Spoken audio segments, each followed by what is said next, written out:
Does this not prove of President Trump's comment, not so much fake news, but the news media has become truly enemy of the people?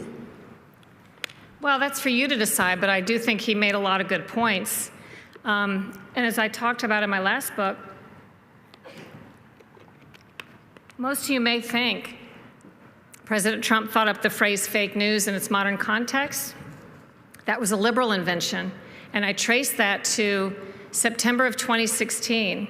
It was first used in its modern context by a nonprofit called First Draft.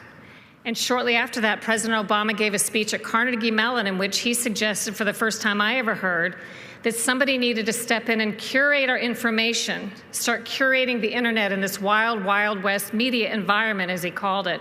And I remember thinking at the time, nobody, if you can take yourself back just a couple of years, nobody was asking for people, third parties, to come in and censor and curate our news. They had to create the appearance of a demand for such a program so that they could control the news. So I went back and looked at, seeing that there was some kind of operation going on here, who is First Draft? And I called this nonprofit and said, where do you get your funding? Because they hadn't filed tax forms yet. And they admitted that they got their funding from Google.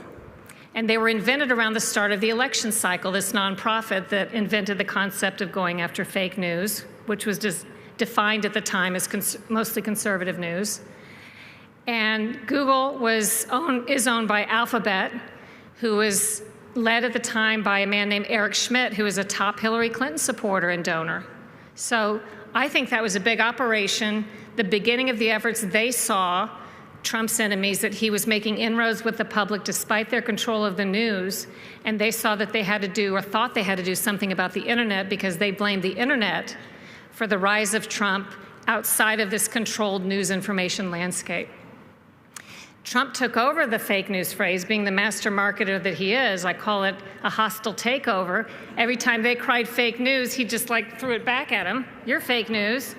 And pretty soon, he was so good at it that by January, following the September when this started, the Washington Post was printing articles that were saying things like, it's time to retire the term fake news. You know, they didn't like how it was being used now by Trump.